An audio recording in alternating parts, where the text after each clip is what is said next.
مجھے بتائیں آپ کی بیگم غلط ہیں یا آپ ٹھیک ہیں؟ مجھے یہ بتائیں کہ عمران خان غلطی صحیح مان لیتے ہیں، آپ ٹھیک ہے، تو پھر آپ کی بیوی مانی بیوی اور آپ کا جو بیٹا ہے ان میں سے ٹھیک کون ہے؟ یہ تضاد کیوں ہے؟ یہ پتہ کیسے چلے گا جب قوم 70% 80% عمران خان کو جان چکی، سمجھ چکی؟ آپ کے اندر وہ کون سی انا ہے، وہ کون سا مسئلہ ہے، وہ کون سی چپ ڈال دی گئی ہے جس کے اوپر جو ہے وہ آپ ناراض ہیں، غصہ ہے، انا ہے یا کوئی اور چیز ہے؟ بے شمار حفیظ اللہ نیازی صاحب کی باتیں بڑی اچھی اور سچی اور کھری ہیں کہ جب مساق جمہوریت ہو گیا تھا تو عمران خان صاحب کو فوج کے کندھوں کے اوپر بیٹھ کے نواز شریف صاحب کی حکومت کے خاتمے کے لیے دھرنا نہیں دینا چاہیے تھا، میں اتفاق کرتا ہوں۔ 2018 میں فوج کی مدد سے برسر اقتدار نہیں آنا چاہیے تھا، میں اس بات سے بھی اتفاق کرتا ہوں، لیکن آگے بڑھے۔ یہ بھی انہوں نے نقطہ بیان کیا کہ دھرنا ہونے سے پہلے جب نواز شریف صاحب برسر اقتدار آئے، وہ الیکشن جیتے، عمران خان صاحب کے پاس کے میاں محمد نواز شریف صاحب وہاں بیٹھے، چائے پی، سارا کچھ ہوا، لیکن یہی بات اسٹیبلشمنٹ کو اچھی نہ لگی اور انہوں نے ریل شریف صاحب کی شکل میں، صورت میں اس وقت کی اسٹیبلشمنٹ نے عمران خان اور ڈاکٹر طاہر القادری کو ان کے خلاف استعمال کیا۔ یہ نقطہ نظر حفیظ اللہ نیازی صاحب کا بہت اچھا ہے، مگر ان کا بیٹا، ان کی اہلیہ جو ہیں وہ کس طرف کھڑے ہیں اور باقی لوگ کس طرف ہیں، یہ دیکھیں۔ میں آخر پہ آؤں گا، یہ جو جنگ ہوئی یوکرین کی اور باقیوں کی، اس سے پہلے جو حکومت کے کام ہے اور جو کشمیری نوجوان کچے کے ڈاکوں کے پاس ہے، اس کو ڈسکس کر لیتے ہیں۔ حکومت کا عوام کے اوپر کیسا وار ہے، یہ نقطہ ڈسکس کرنے والا تھا۔ سی ڈی اے نے وفاقی دارالحکومت کے شہریوں کو دونوں ہاتھوں سے لوٹنا شروع کر دیا ہے اور اس ضمن میں مختلف روٹس پر چلنے والی بسوں کے کرائے جو تھے ان میں اچانک اضافہ کیا گیا اور 50 سے 100 روپے کا اضافہ کر دیا، اور بسوں کے کرائے میں اضافے سے متعلق ترجمان سی ڈی اے بار بار انکاری ہو رہے ہیں، جبکہ یہ بسوں کا کرایہ جو تھا اس کو بڑھا دیا گیا۔ اور کیا یہ صرف عید کے دنوں کی وجہ سے جب لوگ سفر کریں گے، اپنے گھروں کو جائیں گے، اس وجہ سے ہے؟ یہ مستقل ہے۔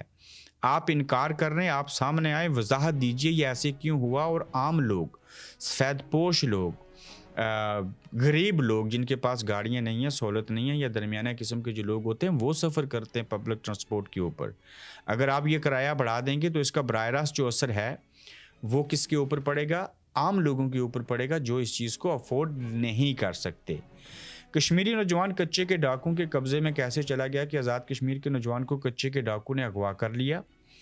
وادی نیلم آزاد کشمیر کے گاؤں اپر نیلم سے تعلق رکھنے والے نوجوان راجہ احمد خان کو سندھ کے کچے کے علاقے میں مبینہ طور پر اغوا کر لیا گیا ہے، اور اطلاعات کے مطابق اغوا کاروں نے اس نوجوان کو کسی جانسے کے تحت بلایا اور اغوا کرنے کے بعد 1 کروڑ روپے سے زائد تاوان کا مطالبہ کیا اور اس کے ساتھ گن رکھی، اور اس کے فوٹو جو آپ پیچھے دیکھ رہے ہیں یہ سوشل میڈیا کے اوپر آئے۔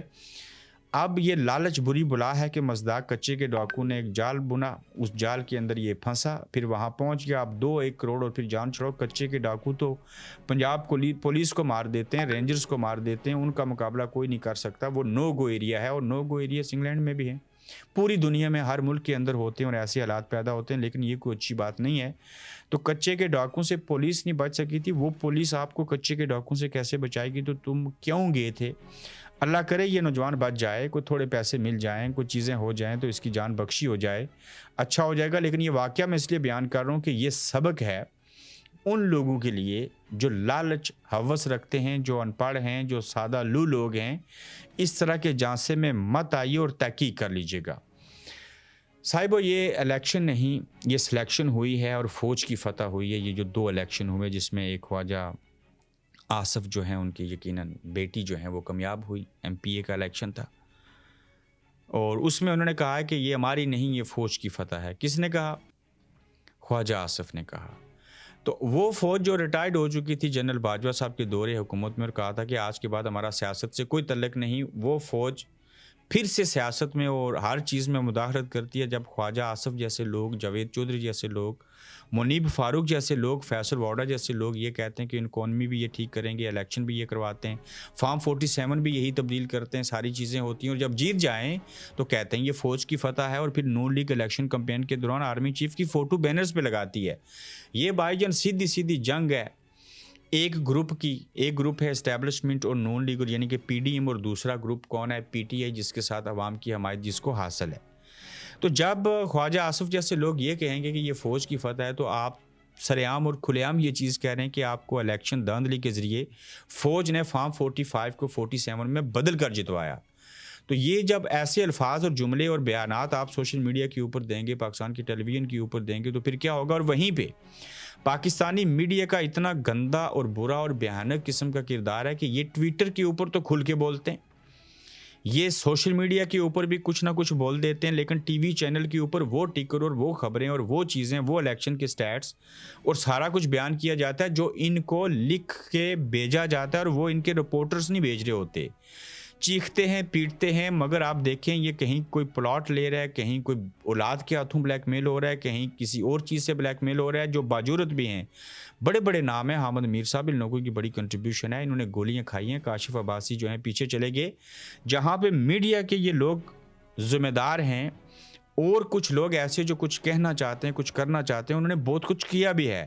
وہیں پہ جو ٹی وی مالکان ہیں میڈیا کے, وہ سب سے بڑے قصوروار ہیں ارشد شریف کے مرنے میں, عمران ریاض کے ملک چھوڑنے میں, اور صحافیوں کو سچ اپنی ٹی وی پہ نہ دکھانے میں. اس کی وجہ ہے ایک جیو کے علاوہ, حالانکہ وہ بھی اس طرح سے نہیں سچ بول رہے, اسی فہرست میں شامل ہیں, ایک جیو اور اس کے بعد یہ جو نوائے وقت ہے, چند ایسے ادارے ہوں گے جن کو میں کہہ سکتا ہوں کہ ان کے باپ دادا صحافت میں تھے, انہیں کچھ پتہ ہے. باقی سارے بزنس مین آ کے ٹی وی چینل کھول لیا اور اس کو مورے کے طور کے اوپر استعمال کیا اور اپنے باقی کام نکلوائے.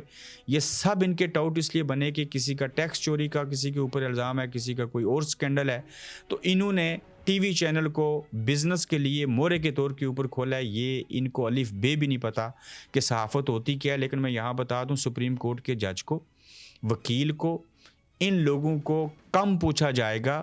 سب سے زیادہ اگر پوچھا جائے گا تو اس دور کے اندر جو ظلم ہو رہا ہے اس کے بارے میں جو میڈیا کا کیمرہ آنکھیں انسانوں کی دیکھتی ہیں, اس کو بیان نہ کرنے والے اور جو علماء دین ہیں, انہیں سب سے زیادہ پوچھ ہوگی کہ آپ کے ملک میں, آپ کے معاشرے میں, آپ کے دائیں بائیں یہ ساری چیزیں ہو رہی تھی, تو لہٰذا آپ اس کے اوپر خاموش کیوں تھے.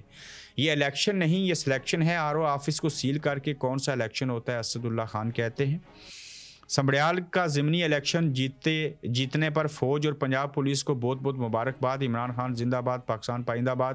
شوکت بسرا نے ایسے کہا, اگر دھاندلی کے بغیر ایک صوبائی سیٹ کا الیکشن بھی نہیں جیت سکتے تو حکومت چھوڑ کر واپس اپنے ملک روانہ ہو جائیں. انور لودھی کہتے ہیں, سٹیٹمنٹ بائی پی پی کی جانب سے یہ ہے کہ میں حکومت کا اتحادی ہوں, ایک ہی سیٹ کی بات ہے, فری اینڈ فیئر الیکشن کروائیں. کون ہے جو ان کو ہدایت کر رہا ہے کہ اب زبردستی کریں اور ووٹ چھین لیں, ووٹ نہ ڈالنے دیں, قبضہ کر لیں اور بدماش بٹھا دیں؟ جو ان کو یہ تجاویز دے رہے ہیں وہ جمہوریت کے دوست نہیں ہیں. راجہ پرویز اشرف صاحب, سابق وزیر اعظم پاکستان, نے یہ بات کی اور بڑی اچھی بات انہوں نے کی, اور ان کا بولنا یقیناً ٹھیک ہے. لیکن مجھے حیرت ہے یہ بول کیسے رہے ہیں, چونکہ لوگ کہتے ہیں کہ راجہ پرویز اشرف صاحب تو بذات خود فارم 47 کی پیداوار ہیں, لیکن اس کے باوجود اس کے اوپر بولے ہیں. یہ بھی ان کی جانب سے جو ہے اس کو اچھی بات تصور کر لینا چاہیے. انٹرنیشنل دنیا کا سینیریو ایک مرتبہ پھر سے چینج ہوا, اور یوکرین نے جو ہے وہ بڑا خوفناک قسم کا حملہ کیا روس کے اوپر, اور اس کے نتیجے میں روس کو کافی نقصان ہوا, اور خوف و ہراس بھی ہے کہ دنیا کے اندر ایک اور بہت بڑی جنگ چھڑ جائے گی. جبکہ ڈونلڈ ٹرمپ جب آئے تھے تو بہت ساری چیزیں ہو رہی تھی جن کا تعلق پاکستان کے ساتھ بھی تھا, فلسطین اسرائیل کے ساتھ بھی تھا, یوکرین اور رشیا کی وار کے ساتھ بھی تھا. لیکن وہی بات ہوئی کہ پریزیڈنٹ جو ہوتا ہے امریکہ کا, وہ اپنے مفادات کا تحفظ کرتا ہے, اور جو اپنے ملک کی پالیسی ہوتی ہے اس کو چھوڑ نہیں سکتا. تو یوکرین نے روس پر اب تک کا سب سے خوفناک حملہ کیا ہے, اور یہ دعویٰ کیا گیا ہے کہ سائبیریا میں ایئر بیس پر جوہری صلاحیت کے حامل بمبار طیاروں کو نشانہ بنایا گیا ہے, جس میں 40 سے زائد طیارے جو ہیں وہ تباہ ہو چکے ہیں جو وہاں پہ کھڑے تھے, موجود تھے. غیر ملکی خبر ایجنسی رائٹرز کی رپورٹ کے مطابق روسی میڈیا نے بتایا کہ یوکرین نے سائبیریا میں قائم فوجی مرکز پر دور تک مار کرنے اور جوہری صلاحیت کے حامل بمبار طیاروں کو نشانہ بنایا ہے.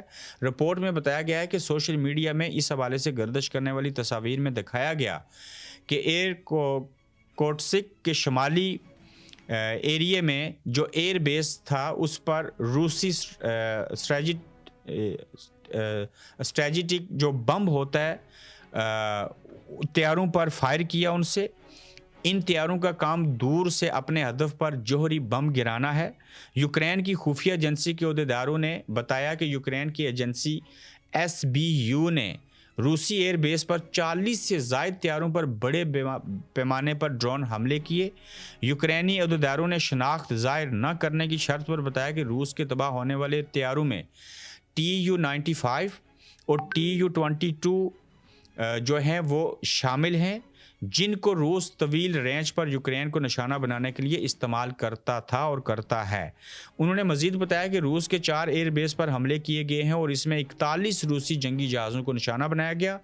SBU نے بیان میں کہا کہ اس حملے نے روس کو $7 ارب کے نقصان کا تخمینہ پہنچایا۔ اتنا نقصان ہوا کیونکہ نشانہ بننے والے روس کے مرکزی ایئر فیلڈز پر 34% جو تھا وہ کروز میزائل بردار یہاں پہ موجود تھے، اور اس کے ساتھ دیکھیے کہ ان کو جو ڈرون حملہ ہوا اس کے نتیجے میں $7 ارب کا جہاں پہ نقصان ہوا، وہیں پہ 41 طیارے تباہ ہو چکے ہیں۔ اور اس کے بعد روس کیا کرے گا؟ یوکرین کے حملے سے متعلق مزید کہا گیا کہ روس کے شمالی ریجن کے اندر جو ہے یوکرین نے ڈرون حملہ وہاں پہ بھی کیا ہے، جس کی وجہ سے کافی نقصان وہاں پہ بھی ہوا ہے، اور اب روس جو ہے وہ جواب دے گا، اور اس جواب کے نتیجے میں یوکرین کا کیا نقصان ہوگا، امریکہ اس میں کیا کردار ادا کرے گا، اور اس جنگ کا اثر باقی کن کن جگہوں کے اوپر پڑے گا یہ ہمیں دیکھنا پڑے گا۔ لیکن یوکرین نے یہ حملہ